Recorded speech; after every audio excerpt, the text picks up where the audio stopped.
ಇವತ್ತು ಜೈ ಕನ್ನಡಿಗರ ರಕ್ಷಣಾ ವೇದಿಕೆ ವತಿಯಿಂದ ನಾವು ಕಲಬುರಗಿ ನಗರದ ರೈಲ್ವೆ ನಿಲ್ದಾಣದಲ್ಲಿ ಬಂದು ನಾವು ರೈಲ್ವೆ ಅಧಿಕಾರಿಯ ಮೂಲಕ ನಾವು ಒಂದು ರೈಲ್ವೆ ಸಚಿವರಿಗೆ ನಾವು ಒಂದು ಮನವಿ ಪತ್ರವನ್ನು ಕಳಿಸ್ತಾ ಇದ್ದೇವೆ.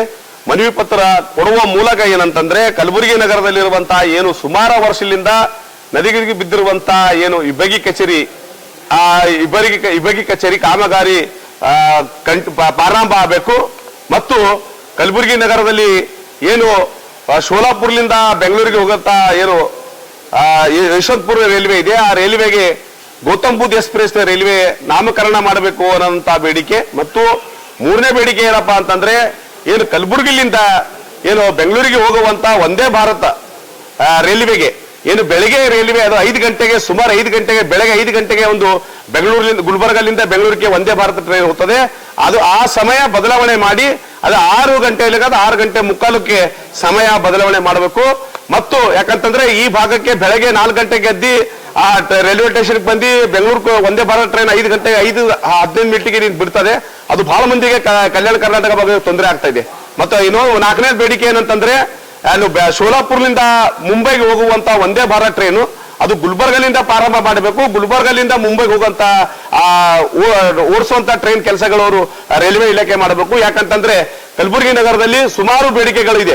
ಆದ್ರೆ ಇಲ್ಲಿನ ಜನರಿಗೆ ಹೈದರಾಬಾದ್ ಕಲ್ಯಾಣ ಕರ್ನಾಟಕ ಭಾಗದ ಜನರಿಗೆ ಮುಂಬೈ ಹೋಗಲು ಟ್ರೈನ್ ಬರೇ ಸಾಯಂಕಾಲ ರಾತ್ರಿಗೆ ಇದೆ. ಆದ್ರೆ ಒಂದೇ ಭಾರತ್ ಟ್ರೈನ್ ಏನು ಇಲ್ಲಿ 5 ಗಂಟೆಯಲ್ಲಿ ಬೆಂಗಳೂರಿಗೆ ಹೋಗ್ತದೆ, ಆ ಸಮಯವಾದ ಒಂದೇ ಭಾರತ ಬೆಂಗಳೂರಿಗೆ ಹೋಗ್ತದೆ. ಅದೇ ರೀತಿ ಒಂದೇ ಭಾರತ ಮುಂಬೈ ಹೋಗುವಂತ ಕೆಲಸಗಳು ಮಾಡಬೇಕು.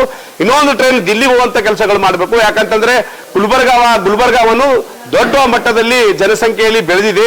ಇವತ್ತು 25 ಲಕ್ಷ ಜನ ಕಲಬುರಗಿ ನಗರದಲ್ಲಿ ಇದ್ದಾರೆ. ಅದಕ್ಕೆ ಕಲಬುರಗಿ ದಿನ ದಿನ ಬೆಳೀತಾ ಇದೆ. ಅದಕ್ಕೆ ರೈಲ್ವೆನೂ ಇವತ್ತು ಸಾರ್ವಜನಿಕರಿಗೆ ಕಲ್ಯಾಣ ಕರ್ನಾಟಕ ಭಾಗಕ್ಕೆ ಅನುಕೂಲ ಮಾಡಿಕೊಡಬೇಕು. ಇವು 4 ಬೇಡಿಕೆ ನಮಗೂ ಇದೆ. ಒಂದನೇ ಬೇಡಿಕೆ ನಮ್ಮ ವಿಭಾಗೀಯ ಕಚೇರಿ ಮಾಡಬೇಕು. 2ನೇ ಬೇಡಿಕೆ ಏನು ಶೋಲಾಪುರ್ನಿಂದ ಹೋಗುವಂತ ರೈಲ್ವೆಗೆ ಬುದ್ಧ ಎಕ್ಸ್ಪ್ರೆಸ್ ಇಡಬೇಕು. 3ನೇ ಬೇಡಿಕೆ ಏನದಂತಂದ್ರೆ ಏನು ಗುಲ್ಬರ್ಗಲಿಂದ ಬೆಂಗಳೂರು ಹೋಗುವಂತ ಒಂದೇ ಭಾರತ್ ಟ್ರೈನು ಅದರ ಸಮಯ ಬದಲಾವಣೆ ಮಾಡಿ 5ಕ್ಕೆ ಬೆಳಗ್ಗೆ ಇದ್ದದಕ್ಕೆ ಅದಕ್ಕೆ 6:30 ಮಾಡಬೇಕು. ಮತ್ತು 4ನೇ ಬೇಡಿಕೆ ಏನಂತಂದ್ರೆ ಶೋಲಾಪುರ್ನಿಂದ ಹೋಗುವಂತ ಒಂದೇ ಭಾರತ್ ಟ್ರೈನ್ ಮುಂಬೈಗೆ ಹೋಗುವಂಥದ್ದು ಅದು ಗುಲ್ಬರ್ಗಲಿಂದ ಮುಂಬೈಗೆ ಹೋಗುವಂಥದ್ದು ಮಾಡಬೇಕು. 4 ಬೇಡಿಕೆ ಇಟ್ಕೊಂಡು ಇವತ್ತು ನಾವು ರೈಲ್ವೆ ಇಲಾಖೆಯ ಅಧಿಕಾರಿಗೆ ನಾವು ರೈಲ್ವೆ ಟ್ರೈನ್ ಅಧಿಕಾರಿಗೆ ನಾವು ಒಂದು ಮನವಿ ಪತ್ರ ಅವರ ಮೂಲಕ ನಾವು ಆ ರೈಲ್ವೆ ಸಚಿವರಿಗೆ ಮನವಿ ಪತ್ರವನ್ನು ಕಳಿಸ್ತಾ ಇದ್ದೇವೆ. ಕೂಡಲೇ ಅವರು ಇದಕ್ಕೆ ಸ್ಪಂದಿಸಿ, ಯಾಕಂದ್ರೆ ಮುಂದಿನ ತಿಂಗಳ ಚಳಿ ಅಧಿವೇಶನ ಇದೆ.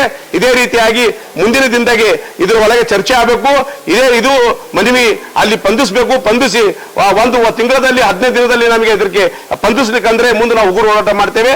ನಾವು ಕಲಬುರಗಿ ನಗರಕ್ಕೆ ಲೋಕಸಭಾ ಸದಸ್ಯರು ಬಂದಾಗೆ ನಾವು ಲೋಕಸಭಾ ಸದಸ್ಯರಾಗಿರುವಂತಹ ರಾಧಾಕೃಷ್ಣ ದೊಡ್ಡಮನಿ ಸರ್ಗೂ ನಾವು ಇವತ್ತು ಅವರಿಗೆ ಈ ಮನವಿ ಪತ್ರ ಕೊಟ್ಟು ಅವ್ರಿಗೂ ಚಳಿ ಅಧಿವೇಶನದಲ್ಲಿ ಮಾತಾಡಲಿಕ್ಕೆ ಹೇಳ್ತಾ ಇದ್ದೇವೆ. ಈ ಭಾಗದ ಜನರ ಕಷ್ಟಗಳು ಮಾತಾಡಂತೆ ಅವರು ಒಂದು ತಿಂಗಳಲ್ಲಿ ಇದಕ್ಕೆ ಸ್ಪಂದಿಸ್ಲಿಕ್ಕಂದ್ರೆ ನಾವು ಇದೇ ರೈಲ್ವೆ ನಿಲ್ದಾಣ ಎದುರುಗಡೆ ಧರಣಿ ಮೂಲಕ 1 ದಿನ ಧರಣಿ ಇರ್ಬೋದು, ಮುಂದಿನ ಹೋರಾಟ ಇರ್ಬೋದು, ರೈಲ್ವೆ ತಡೆ ಮಾಡೋದಿರ್ಬೋದು. ಮುಂದೆ ಅದಕ್ಕೆ ಮಳೆ ಅನಿವಾರ್ಯ ಆಗ್ತದೆ. ನಾನು ಇವರಿಗೆ ಮನವಿನೂ ಮಾಡ್ತೇನೆ, ನಾನು ಎಚ್ಚರಿಕೆ ಕೊಡ್ತಾ ಇದ್ದೇನೆ. ಕೂಡಲೇ ನಾನು 4 ಬೇಡಿಕೆಗಳಿಗೆ ಮತ್ತು ಸುಮಾರು ಬೇಡಿಕೆಗಳು ಎಲ್ಲಾ ಬೇಡಿಕೆ ಈಡೇರಿಸಬೇಕಂತಂದು ನಾನು ಈ ರೈಲ್ವೆ ಇಲಾಖೆಗೆ ನನ್ನ ಜೈ ಕನ್ನಡ ರಕ್ಷಣಾ ವೇದಿಕೆ ವತಿಯಿಂದ ನಾನು ಅವರಿಗೆ ಮನವಿಯನ್ನು ಮಾಡ್ತೀನಿ.